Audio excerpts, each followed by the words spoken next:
Recientemente he leído unos cuantos artículos, he asistido a unas cuantas lecturas, he visto unos cuantos vídeos sobre bioética y muy en concreto sobre cómo la ciencia y la tecnología están impactando en los roles de género.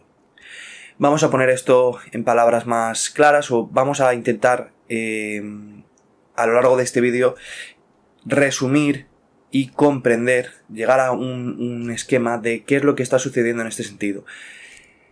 Las innovaciones científicas y tecnológicas están sustituyendo el trabajo humano, esto es algo ampliamente sabido. La mecanización del trabajo es una realidad en nuestros días, la informatización y digitalización de la inteligencia humana es algo que estamos viendo actualmente de manera más clara que nunca, pero el estudio de cómo esa sustitución del trabajo o de las potencias humanas está influyendo en los roles de género es algo quizá un poco menos visible o que se comprende menos cómo está impactando eso en nuestra sociedad. La ciencia y la tecnología han sustituido estos últimos 2 siglos especialmente las antiguas responsabilidades o atribuciones que se asignaban a los seres humanos por razón de su género. Ahora vamos a discutir cómo está pasando esto, vamos a hablar en base a estos artículos que aquí os dejaré de algunos de esos usos o de esas potencias que están siendo sustituidas, pero primero lo que quiero es introducir cuáles son los 2 principales bloques que están debatiendo, pensando o haciendo filosofía con respecto a este asunto.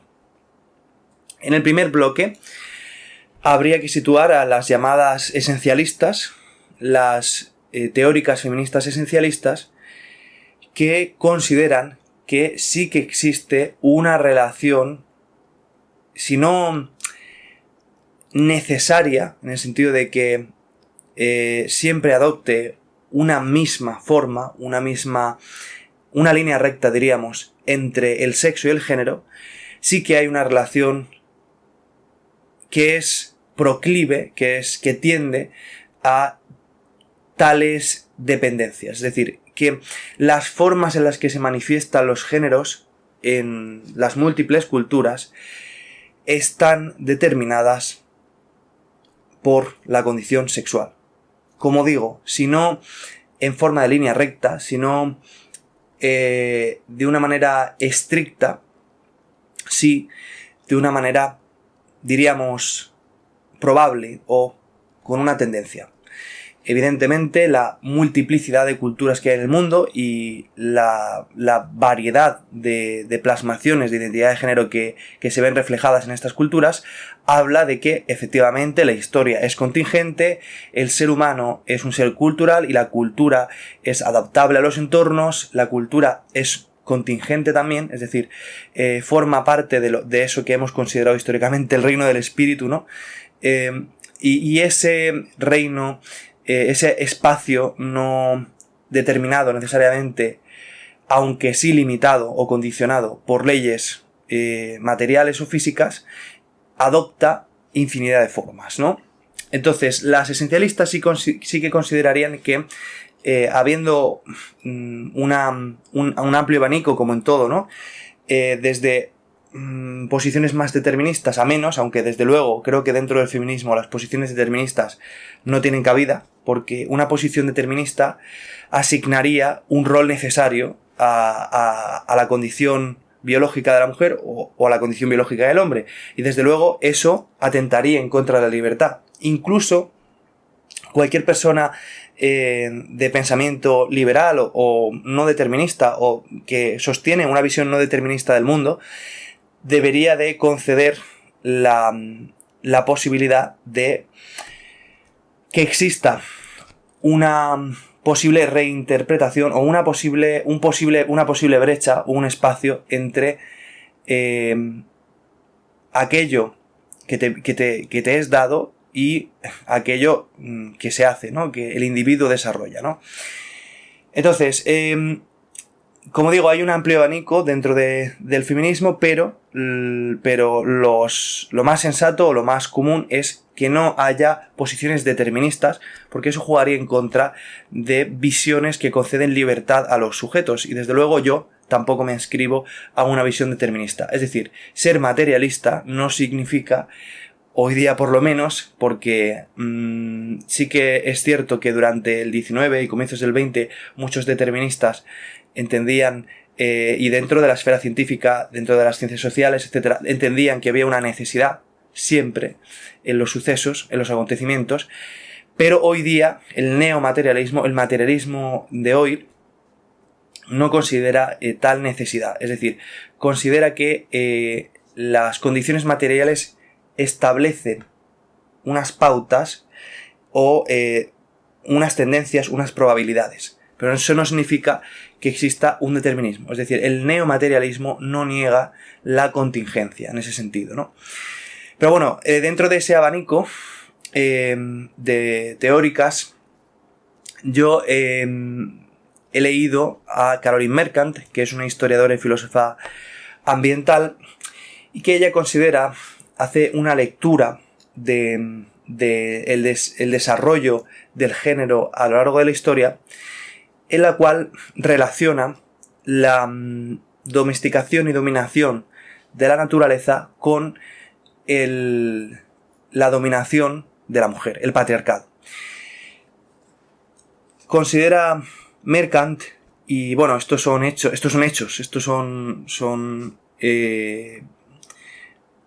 ideas comúnmente aceptadas, que la dominación de la naturaleza, la propiedad privada, el control de los ciclos reproductivos de las plantas y de los animales, la ganadería, la agricultura, el uso del suelo de manera permanente, ¿no?, sedentaria, coincide con el nacimiento del patriarcado. Es decir, en última instancia, la propiedad del suelo, la propiedad de las especies, de animales y plantas domésticas, coincide con el patriarcado, el nacimiento del patriarcado, porque ambas son expresiones de dominación. En nuestras civilizaciones se ha atribuido a la cultura diríamos una representación masculina frente a la naturaleza, que se le ha dotado de una representación simbólica femenina. Es decir, en las civilizaciones de todo el mundo, a lo largo del mundo, se ha considerado que la naturaleza es femenina y que la cultura es masculina. Esa dominación de la naturaleza, esa domesticación de la naturaleza, para Mercant simboliza una supremacía establecida a través del nacimiento de la propiedad privada de los componentes masculinos frente a los femeninos. Es decir, una subordinación de las fuerzas femeninas frente a las masculinas. Las representaciones simbólicas de la feminidad y de la masculinidad para las esencialistas, las filósofas esencialistas como Mercant, no es arbitraria. Es decir, no es producto de un mero consenso o no es simplemente una representación desnuda del poder, sino que esa representación simbólica guarda una relación necesaria, o por lo menos una tendencia o una probabilidad, con las condiciones materiales. La representación arquetípica de la naturaleza como femenina responde efectivamente a ciclos observables en la naturaleza que los antiguos atribuyeron a las hembras, a las mujeres. Efectivamente, la fertilidad, en fin, la creación de la vida y otros tantos factores ligados a la condición biológica de la mujer hicieron que los antiguos relacionasen la naturaleza con la mujer. De igual forma, otras tantas representaciones arquetípicas de la feminidad no están ligadas necesariamente a su condición biológica, pero sí a los modos de vida. Es decir, representaciones deificadas de la sabiduría, de la salud, en fin, incluso de la libertad, de la justicia, han tenido la apariencia de la feminidad por razones ligadas a los modos de vida de las sociedades antiguas. Es decir, la justicia o la salud tienen sentido dentro de representaciones femeninas, puesto que la vida comunitaria, la vida colectiva, el cuidado de las personas estaba desempeñado por las mujeres. Esas lecturas esencialistas siguen recogidas hoy en nuestra cultura, en las representaciones, más populares de nuestra cultura. Por ejemplo, se me ocurre la película Avatar, ¿no? En Avatar, la civilización humana es una civilización tecnologizada. La tecnología, la tecnología es un producto de la cultura, toma un carácter masculino. De hecho, la mayor parte de los malvados son masculinos. Solo hay una mujer entre las filas, ¿no? de los humanos, que en última instancia va a apoyar, ¿no? a los indígenas. Y la naturaleza, que estaría encarnada por las sociedades indígenas, tiene un carácter femenino. La naturaleza tiene un carácter femenino. Es decir, esas representaciones arquetípicas han sobrevivido hasta nuestros días y están presentes en la mayor parte de las culturas que conocen la propiedad privada.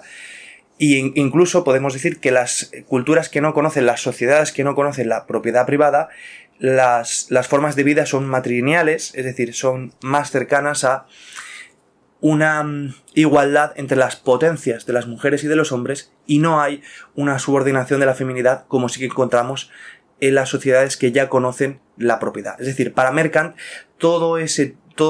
esas relaciones no son arbitrarias, sino que existe una relación que no podemos acusar de ser producto del mero consenso, es decir, del puro poder cultural de la sociedad, entre el sexo y el género. Por otro lado, tendríamos a las constructivistas, feministas constructivistas, que son la mayoría de las feministas hoy día. Son quienes ocupan los principales publicaciones, profesoras de las universidades. También en la esfera política el pensamiento constructivista es el hegemónico. Las feministas constructivistas no consideran que haya una relación esencial entre el género y el sexo. Es decir, consideran que la personalidad es, diríamos, un folio en blanco, o como se dice, una tabula rasa, que está determinada únicamente por factores ambientales. Es decir, que a través de la cultura podemos construir la personalidad de cada uno de nosotros con independencia de su sexo. Es muy curioso, y apunto a una contradicción aquí, que la mayor parte de las constructivistas son antiespecistas porque extienden su conciencia política más allá de la identidad de género, la llevan también a la identidad racial, étnica, y también, por supuesto, con los animales. Y es curioso, ¿no? Porque no admiten comparaciones con los animales para entender la conducta humana, es decir, no admiten que para entender la conducta humana se comprenda y se estudie y se compare en la conducta de los animales, porque acusan de biologicismo ese tipo de comparaciones, acusan de arbitrarias ese tipo de comparaciones. Sin embargo, consideran que los animales son iguales a los seres humanos, o deben de ser iguales en los derechos plasmados en nuestros ordenamientos jurídicos, en base a teorías sensocentristas que igualan a los animales con los humanos por su capacidad del placer y del dolor, ¿no? Es muy curioso esta insistencia en el placer y el dolor, esa insistencia en la búsqueda del placer y del dolor, que son lecturas puramente materialistas, y ese choque de esa lectura puramente materialista a la hora de concebir el bien y el mal y cómo plasmarlo en el derecho, pero luego esa visión tan espiritualista a la hora de concebir la personalidad humana, ¿no? Como si fuera algo totalmente desligado de su condicionante biológico. Es decir, la teoría de la tabula rasa es una teoría espiritualista. Es una teoría espiritualista que, quizá por el pavor que produce pensar que el ser humano no es libre de determinar todo su desarrollo, sino que ese desarrollo está en parte limitado por sus condicionantes físicos biológicos. Ese pavor que hay a estar limitados en nuestra libertad hace que el constructivismo niegue cualquier tipo de limitación o de relación entre el sexo y el género. Bien. Para las constructivistas, y yo me voy a centrar concretamente en Donna Haraway, que también la he estudiado porque Donna Haraway también ha hecho historia y filosofía ambiental, la tecnología y la ciencia pueden ser liberadoras de los roles atribuidos a las mujeres históricamente. Para Haraway, que saltó a la fama sobre todo por la publicación de su libro Manifiesto Cyborg en los años 70, la tecnología y la ciencia permiten a las mujeres liberarse de todas esas representaciones simbólicas, todos esos arquetipos que se ven encarnados en las deidades de la antigüedad, ¿no? Que más que dar poder a las mujeres, las limitan. Es decir, el hecho de que haya una glorificación de la fertilidad a través de representaciones arquetípicas femeninas, en lugar de liberar a la mujer, la limita. El hecho de que haya... ¿Por qué? Porque la fuerza a ser madre, ¿no? O existe una presión social a través de esa representación deificada por la cultura, por la sociedad, para que la mujer sea madre. De la misma forma, una deificación de la salud con un rostro femenino hace que las mujeres, de alguna forma se sobreentienda en nuestra moral, deban de estar encargadas del cuidado y de la salud de la comunidad, etcétera, etcétera. Entonces, Donna Haraway dice: prefiero ser una cyborg antes que una diosa. Prefiero hibridarme con la tecnología y delegar todas esas atribuciones que históricamente se nos han otorgado a la tecnología porque son limitantes. Prefiero ser una cyborg antes que una diosa. Efectivamente, la representación arquetípica limita, ¿no? Porque definir es limitar. Pero en ausencia de límites tampoco puedes actuar. Y esto es algo que estamos viviendo hoy, ¿no? Y esto es una de las primeras críticas que yo haría. Hoy estamos viviendo que la ausencia de límites, la ausencia de definición en nuestros roles nos está incapacitando para operar, para entendernos entre los hombres y las mujeres. Está habiendo una crisis de la feminidad y de la masculinidad y estamos dejando de saber relacionarnos entre nosotros, ¿no? Eso está pasando. Yo, desde mi punto de vista, me suscribo a una posición más cercana a Merkant. Sí que creo que existe una relación, si no bien necesaria, no existe un determinismo, pero sí existe una probabilidad de la plasmación de los géneros. Por eso existen puntos en común o existen patrones manifestados a través de las culturas del mundo. Y yo creo que efectivamente estos son datos objetivos a partir del comienzo de la propiedad y de la construcción de sociedades frontera, de sociedades que conocen la propiedad y defienden el territorio, y en las cuales hay que organizar la defensa del territorio, hay que atribuir la defensa del territorio a los hombres, porque los hombres no tienen capacidad reproductiva, no tienen capacidad de crear vida, mejor dicho. Como siempre se dice, 100 hombres y una mujer solo pueden tener un hijo cada año, pero 100 mujeres y un hombre pueden tener 100 hijos cada año. Entonces, si tú tienes que organizar la fuerza para la defensa del territorio, evidentemente tienes que destinar los hombres al control físico de las fronteras y las mujeres tienen que quedarse en la comunidad. Además, evidentemente, la mujer se encarga de la gestación, de la lactancia, de esos cuidados que hacen que sean más frágiles a la hora de una exposición violenta. También eso desarrolla en la mujer una conciencia comunitaria más profunda que los hombres, ¿no? Esto es lo que ha sucedido.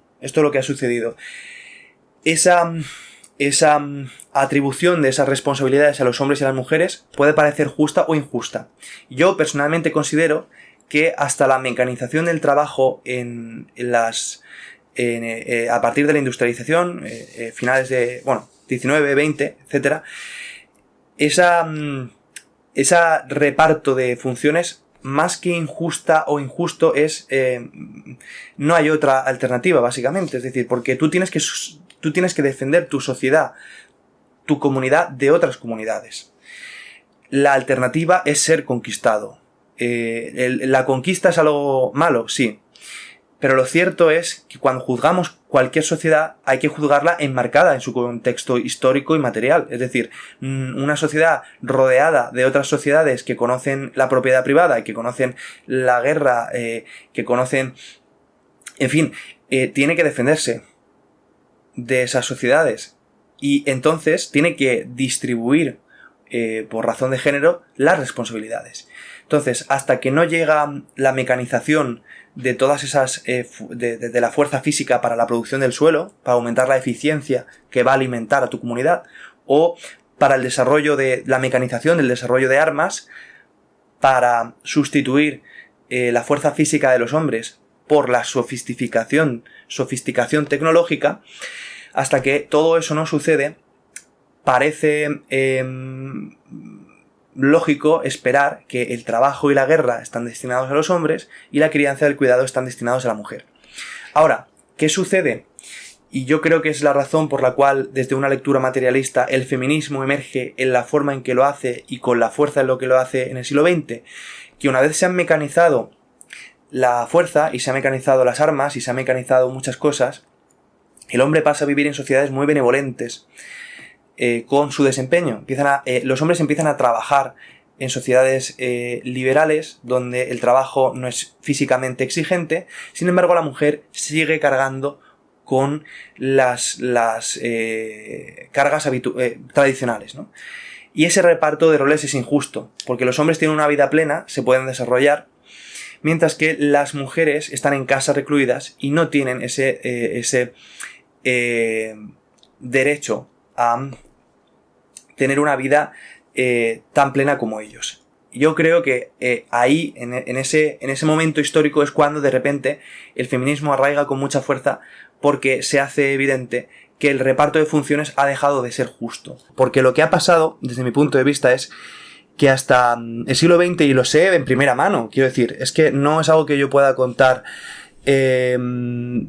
necesariamente porque lo haya leído, que también, y no quiero usar una evidencia anecdótica para reforzar mi argumento. Creo que es algo que podréis comprobar en la mayor parte de las familias españolas o de todo el mundo. Mis abuelos, efectivamente, se articulaban, ¿no?, el reparto de responsabilidades de la casa basado en el género. Pero es que mi abuelo no estaba en una oficina, diríamos, en un trabajo poco exigente, sin sacrificio. Mi abuelo estaba trabajando de sol a sol en el campo. Ese trabajo requería de su corporalidad, ¿no?, como dicen en estas teóricas, corporeidad, ¿no?, requería de su fuerza física, requería de su sexo, por así decirlo, requería de su condición de hombre, porque era un trabajo muy exigente. Y no digo que las mujeres no puedan estar levantando sacos de 50 kilos de sol a sol, claro que pueden, pero desde luego es más probable que el reparto de funciones, sobre todo teniendo en cuenta que la gestación y la lactancia y muchas cosas que tienen que ver con el desarrollo, ¿no?, de los niños, tienen que ser de manera necesaria, o tenían que ser, hoy día ya no, porque bueno, también se ha mecanizado eso y lo vamos a discutir, pero tenían que ser de manera necesaria desempeñados por las mujeres. Parece evidente que hasta que no se mecaniza el trabajo en el campo, el trabajo en la industria, todo esto, no tiene sentido pensar que es justo o es injusto que los hombres hicieran una cosa y las mujeres otra. Porque no, o sea, cuando tú haces cuando tú te cuestionas si algo es justo o injusto, lo haces en base a la idea de que podría ser de otra forma, ¿no? Pero si no podía ser de otra forma, no tiene sentido pensar que era injusto, ¿no? No sé si me estoy explicando, ¿no? En este caso en concreto, evidentemente sí podemos pensar, era injusto que las mujeres de clase burguesa, por ejemplo, o de clase aristocrática, antes de las revoluciones liberales, no tuviesen el acceso al conocimiento teórico que tenían los hombres que pertenecían a esas clases privilegiadas. Efectivamente, o sea, a la mujer no se le permitía.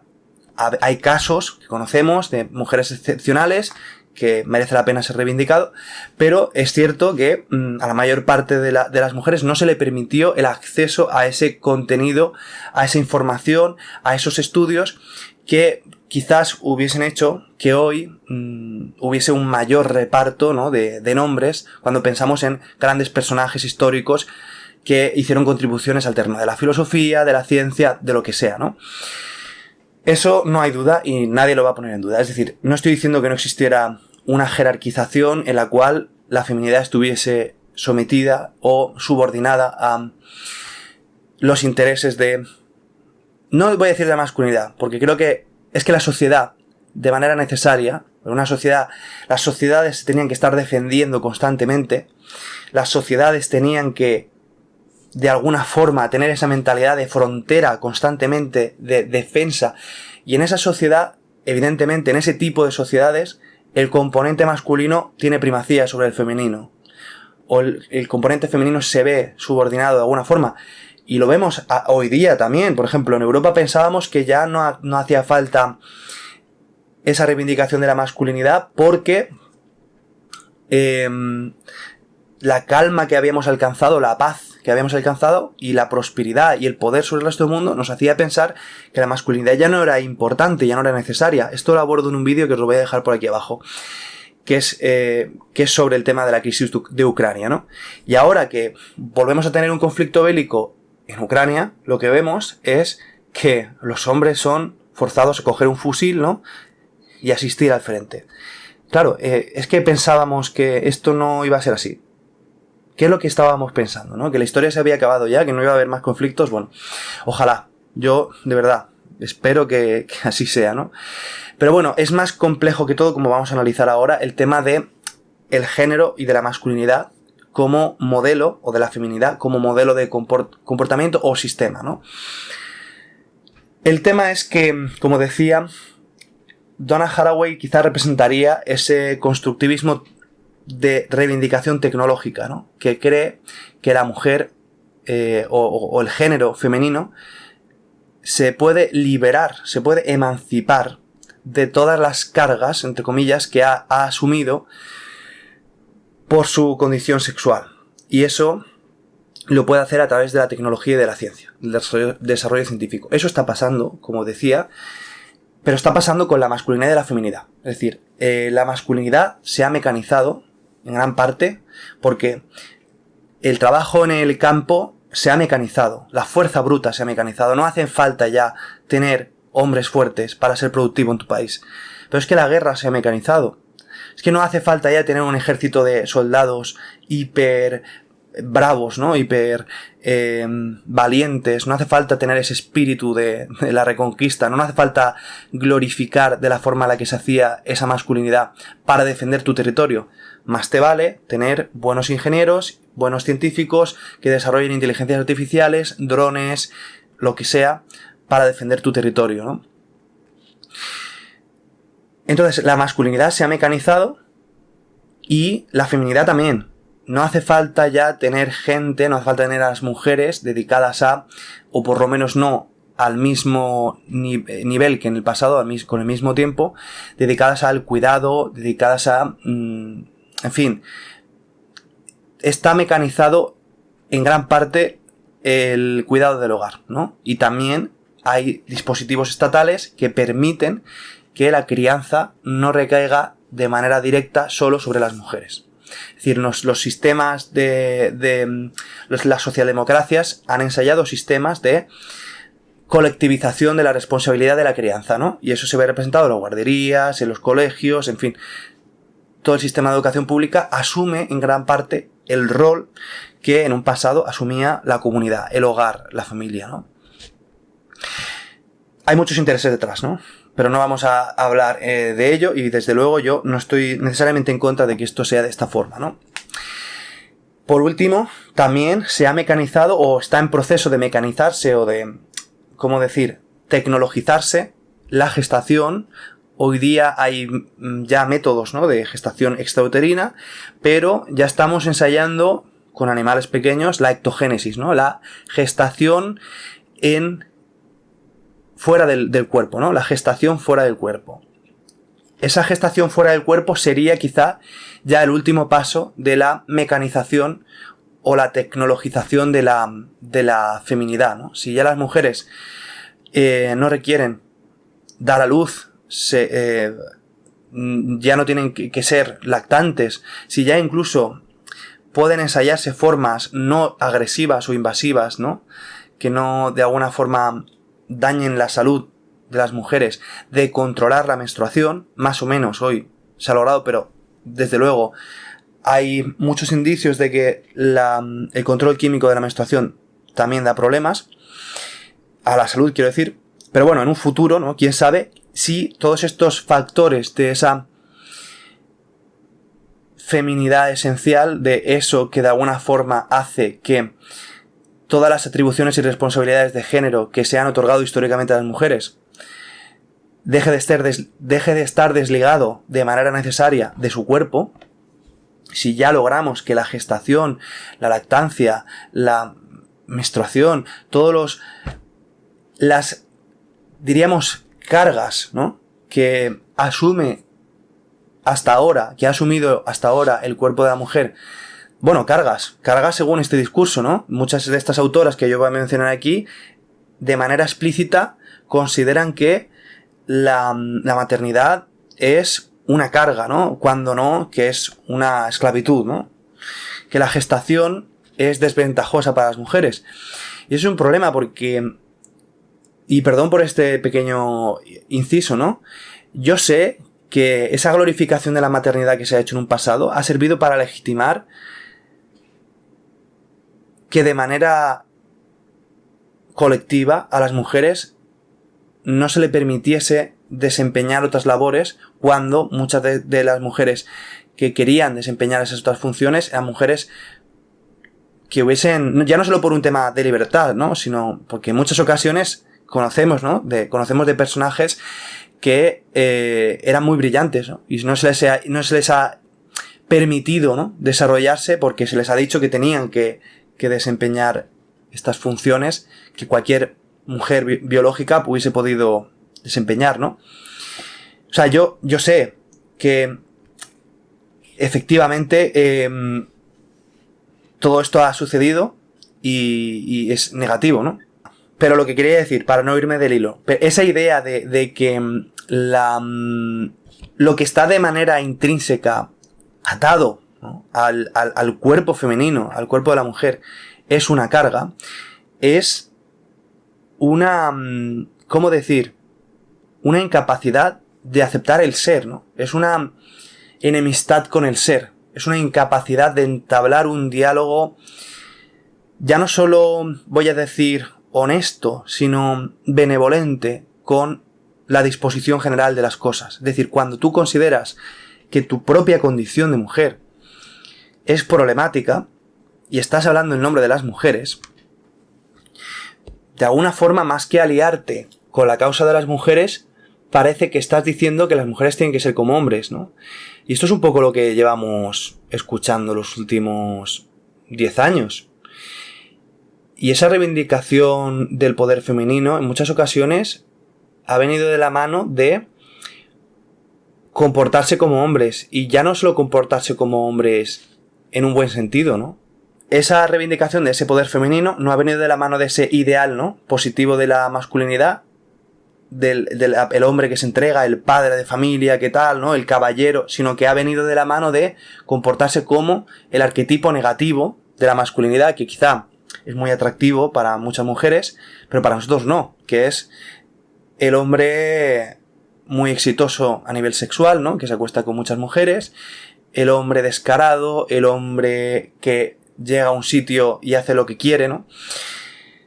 Entonces, esa reivindicación que se ha hecho, ¿no? desde coordenadas presuntamente feministas, yo considero que en muchas ocasiones, más que defender los intereses de la mujer, o de lo que la mujer es, ¿no? de una manera más esencial, va en contra de sus propios intereses, porque niega de manera disfórica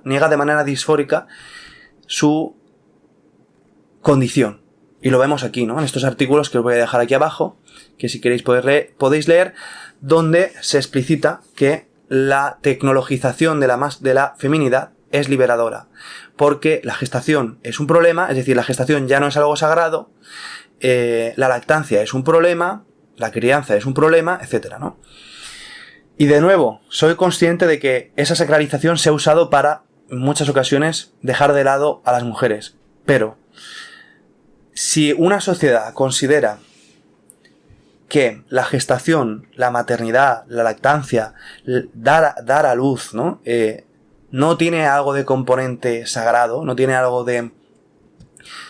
Apague, vámonos. Esa idea de que ser madre es ser una esclava, no sé en el medio y largo plazo dónde nos lleva. Yo creo que a ningún buen puerto, pero de momento lo único que vemos es que la tasa de natalidad se ha reducido mucho y que los hombres y las mujeres hoy se soportan muy poco.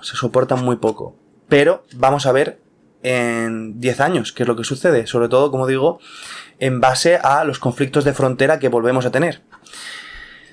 Bueno, el tema es que leyendo estos artículos yo he llegado a la conclusión de que esa mecanización de la masculinidad, por ejemplo, el trabajo mecanizado, las armas, etcétera, es de manera simbólica representa lo mismo que la mecanización de las labores o de las obligaciones que se han otorgado a la feminidad, ¿no? La maternidad, los cuidados, la gestación extrauterina. Y por último también, que no he dicho, los sex robots, ¿no? Las muñecas que se están ahora creando para sustituir a la mujer, ¿no? Estos hombres que tienen incapacidad de acercarse a las mujeres, que tienen miedo, o simplemente que, quieren desatar sus fantasías, pues compran estos sex robots cada vez de manera más realista, ¿no? Cada vez son más parecidos a un cuerpo real. Hay una diferencia muy grande entre estas dos sustituciones mecánicas del hombre y de la mujer, y es que en el caso de los sex robots se ve muy claro, ¿no? Mientras que la mecanización del trabajo por parte de los hombres no toma la forma masculina, no toma la forma de un hombre necesariamente, sino que es maquinaria, ¿no? Son tractores, son sistemas de regadío distintos, ¿no? De riego distinto, etcétera. La sustitución de la feminidad, por lo menos en el aspecto sexual, sí toma la forma de una mujer. Y es una mujer sin agencia, ¿no? Cuando un sex robot tiene la forma realista de una mujer, no le está otorgando, sin embargo, un comportamiento real de mujer. Le está otorgando el comportamiento de una esclava, en ese sentido, ¿no? Y eso puede tener impactos muy grandes, que ya lo está teniendo la pornografía en gran parte. Porque eso de alguna forma actúa como... ¿Cómo decir? No voy a decir sustituto, placebo. Actúa como placebo de un encuentro real con una mujer. De tener que ser valiente, de tener que sacarte las castañas del fuego, aceptar que puedes ser rechazado, que esa es una de las cargas que están ligadas a la condición del hombre, aunque las mujeres hoy dentro del discurso feminista no lo quieran aceptar, pero es una carga que es dolorosa. Es decir, la mayor parte de los hombres viven en el constante rechazo por parte de las mujeres, ¿no? Efectivamente, los hombres nos enamoramos de las mujeres, que parece que se nos ha olvidado esto también, ¿no? Los hombres necesitan a las mujeres, se enamoran de ellas y quieren tener relaciones afectivas con ellas. Hay hombres que no, y estos tienen mucho éxito, no voy a decir que no, que les va muy bien, pero la mayor parte de los hombres están sufriendo un montón con estos negociaciones que están sucediendo entre los géneros y el cambio conductual que está habiendo en muchas mujeres, por ejemplo de mi generación, que en muchas ocasiones no comprendemos, ¿no? Porque da la sensación de que ese uso del poder sexual que las mujeres tienen de poder decir con quién se acuestan o se dejan de acostar, que desde luego, bien por las mujeres, es decir, es un poder que nosotros no tenemos y, pues en el pasado se ha controlado mediante el matrimonio, la monogamia, etcétera, y hoy como está desapareciendo todo esto, pues simplemente tenemos que aprender a lidiar con eso, pero es irresponsable el comportamiento que se está tomando con respecto a esto. Porque, por ejemplo, los hombres, de manera promedia, estoy diciendo igual que las mujeres, tenemos mayor poder físico, tenemos más fuerza. Y desde luego, no creo que a nadie le parezca positivo que ese poder que es de manera promedia tienen los hombres en mayor grado, que es de la fuerza física, no se use con cabeza, ¿no? No se use con responsabilidad, ¿no? Y todo esto que está pasando hoy día, desde luego duele mucho a la mayor parte de los hombres y la mayor parte de las mujeres, es que se está sufriendo, mi generación está sufriendo un montón. Si quien me escucha ahora tiene mi edad me comprenderá, y si quien me escucha ahora es un poco más mayor, debe de estar informado de lo que está pasando, porque la transformación que está habiendo a nivel de los géneros es una transformación de tipo ontológico. Es decir, no saber cómo debe de comportarse un hombre o una mujer con responsabilidades asociadas a su condición, unas mínimas responsabilidades asociadas a su condición, es estar totalmente desorientado. Es decir, ¿y por qué digo esto? Evidentemente, la mayor parte de los aspectos de la vida civil no hace falta que haya ningún tipo de distinción entre cómo se comportan las mujeres y los hombres. Y eso incluye la política, la educación, 1000 cosas. Pero desde luego, a la hora de relacionarnos entre nosotros, hombres y mujeres, necesitamos saber bien cuál es el pacto que hay implícito en nuestras interacciones. Necesitamos conocer de qué manera podemos comportarnos a la hora de encontrarnos con el sexo distinto para que no haya problemas. Y eso ha desaparecido. Y eso es estar desorientado totalmente, porque la mitad de la población es del sexo contrario. Y son tus maestras, tus compañeras de clase, del trabajo, tus familiares, toda la gente que está en tu entorno. Desde luego, gran parte de las transformaciones que están ocurriendo son merecidas o debidas, porque esa actualización que la tecnología estaba causando sobre los roles históricamente atribuidos a los hombres y a las mujeres estaba haciendo que efectivamente fuera injusto, en muchos casos, que las mujeres asumiesen responsabilidades que no iban acordes a la carga que estaban asumiendo los hombres, y me voy a explicar.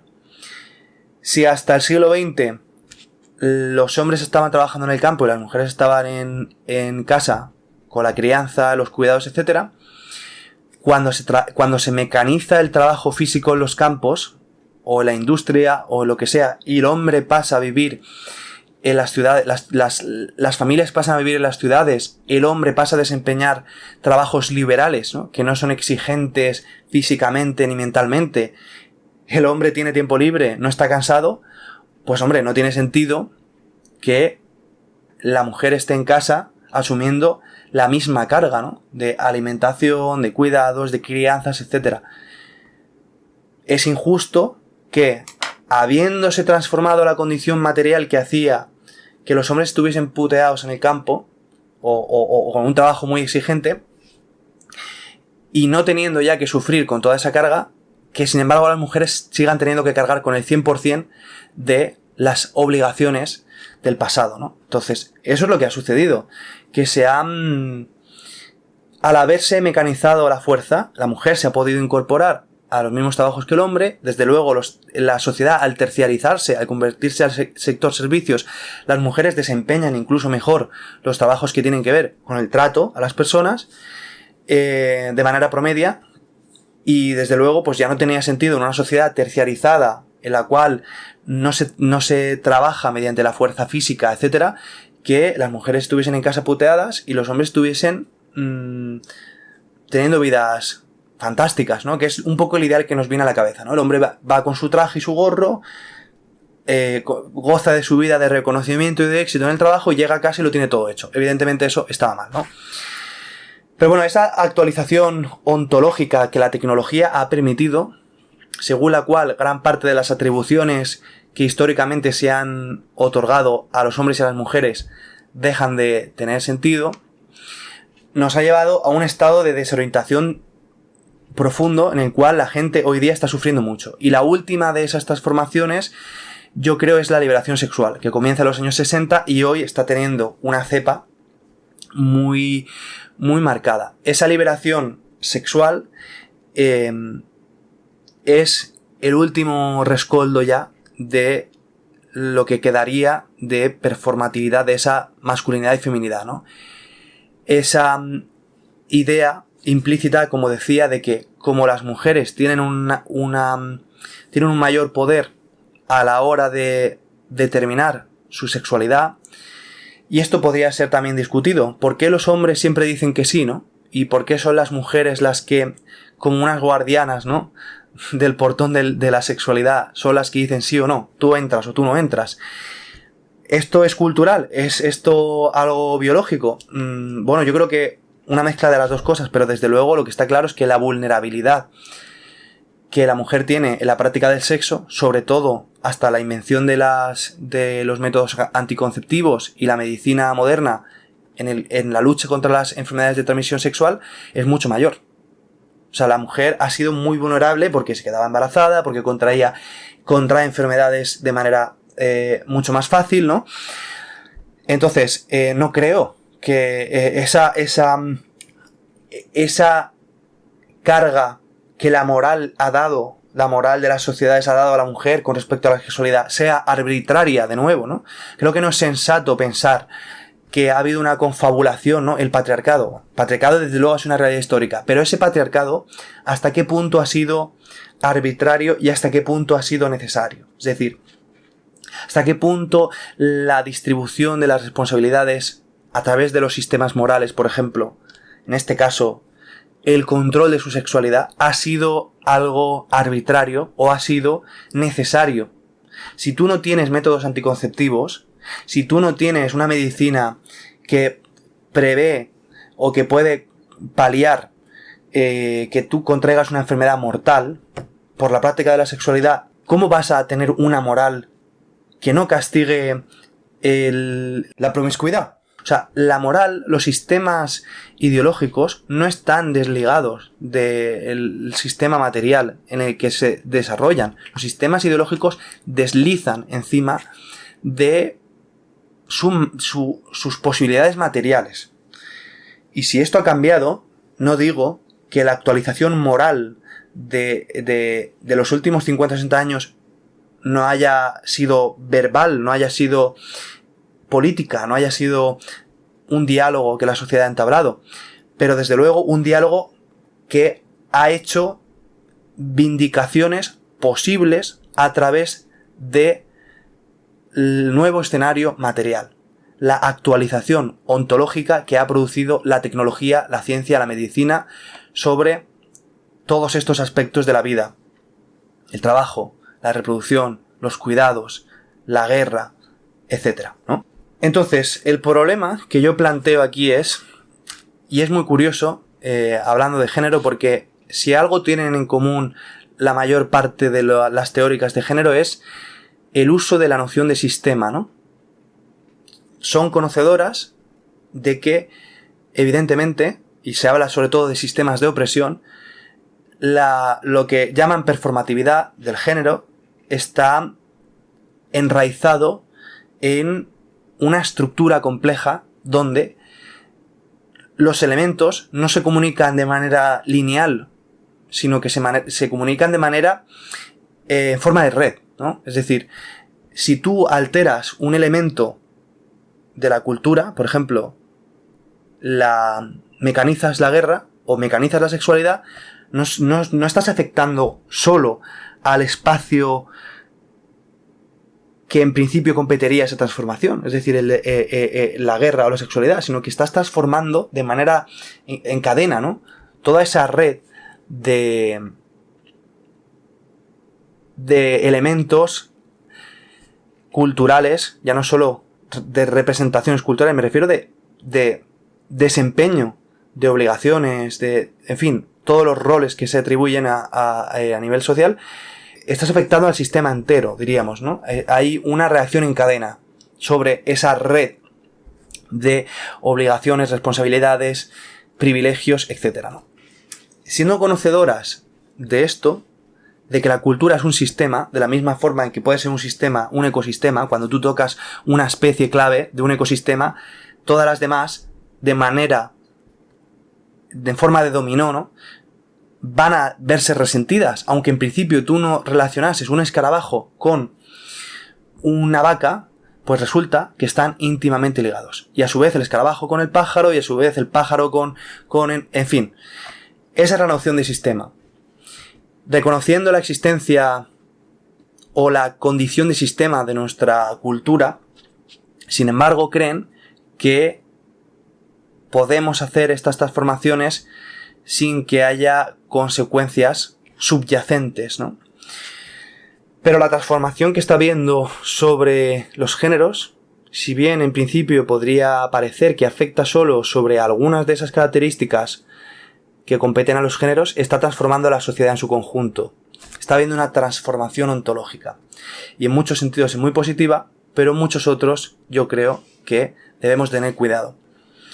El género no es simplemente una suma de ideas, es un modelo. Un género es un modelo, es un sistema. Y es cierto que aunque ya no haga falta que los hombres vayan a la guerra con un fusil, ¿no?, a dejarse la vida, ¿no?, o que las mujeres estén dejándose la espalda, ¿no?, con los cuidados en el hogar, de la forma en la que lo hacían, etcétera, etcétera, etcétera, aunque gran parte de esas cosas se hayan mecanizado, incluso ya está sucediendo con la sexualidad y la gestación, como decíamos. El problema es que el comportamiento de los géneros, que está íntimamente ligado a todas esas conductas o todas esas responsabilidades, también se está viendo transformado. Y el problema de eso es que ese comportamiento en muchas ocasiones era el motor que la sociedad, por el que la sociedad de alguna forma funcionaba. Es decir, cuando tú quitas, como decía antes, a los hombres la responsabilidad de tener que ser valientes para obtener un intercambio sexual o obtener el afecto de las mujeres, cuando tú haces que los hombres, mediante la pornografía o mediante las robots sexuales, no tengan ya que demostrar su valentía y demostrar que son capaces de tolerar que la mujer que les gusta, les rechace, no estás afectando solo a eso. Estás haciendo que los hombres sean incapaces de ir a la entrevista de trabajo para afrontar un posible rechazo. Estás haciendo que los hombres sean incapaces de afrontar la responsabilidad de sacar adelante una familia, de emprender un proyecto, emprender un viaje personal, una aventura en un determinado momento, por ejemplo, de depresión o de estancamiento. Y en última instancia, esa sustitución de esos elementos clave que son los pilares de la masculinidad y de la feminidad, lo que hace es castrar la totalidad de la representación modélica, arquetípica, simbólica, como se quiera decir, de lo que es un hombre o de lo que es una mujer. Hoy día, el discurso institucional, desde hace bastante tiempo yo he crecido con eso, por suerte o desgracia, a mí al principio me parecía muy interesante y lo escuchaba con atención, pero ya creo que ha llegado un punto que se está pasando de largo. Hoy día es implícito a ese discurso la idea de que el futuro es femenino, y que la masculinidad es una cosa del pasado. Pero, ¿qué se refieren con que el futuro es femenino? Cuando, como hemos dicho al comienzo, el futuro que las feministas proyectan sobre las mujeres es que las mujeres se comporten como lo hacían los hombres en un pasado, y encima que se comporten no como lo hacían los buenos hombres, sino como lo hacían los patanes. El futuro no es femenino, el futuro será de las mujeres en un sentido biológico si seguimos por este camino, y esto puede ser objetable o puede ser, en fin, algo por lo que mucha gente esté muy contenta, o esté muy de acuerdo. Pero el futuro no estamos construyendo una sociedad que celebre la feminidad. Estamos construyendo una sociedad que celebra si tú tienes un cuerpo de mujer. Y eso es muy distinto. O que celebra que teniendo un cuerpo de hombre seas femenino. Ahí sí que está permitida la feminidad. Cuando, siendo un hombre, tienes un comportamiento, diríamos, femenino. Pero si eres un hombre masculino, se te mira con mucha sospecha. Se te mira con mucho recelo.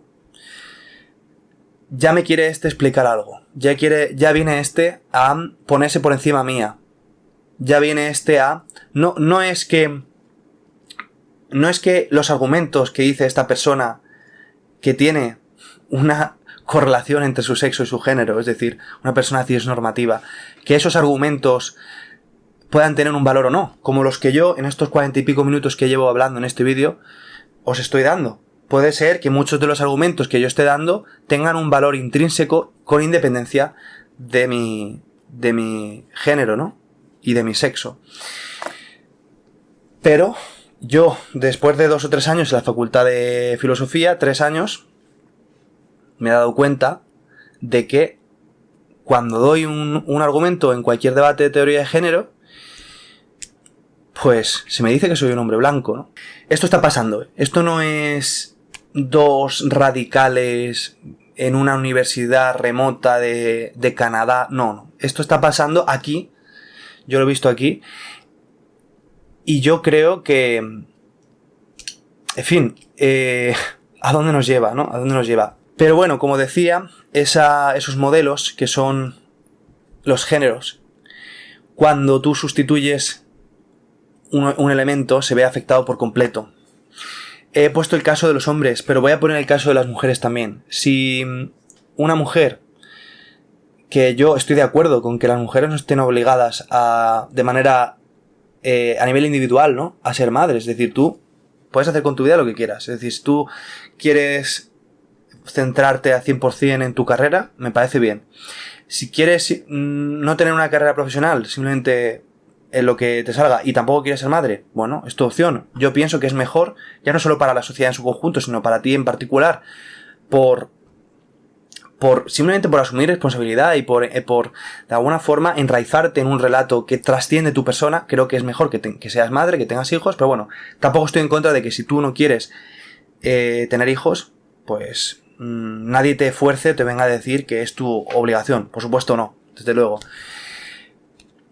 Pero lo que está claro es que cuando ya en el relato ya se generaliza, como vemos con las tasas de natalidad de las últimas décadas, que un porcentaje muy grande de las mujeres no tengan hijos,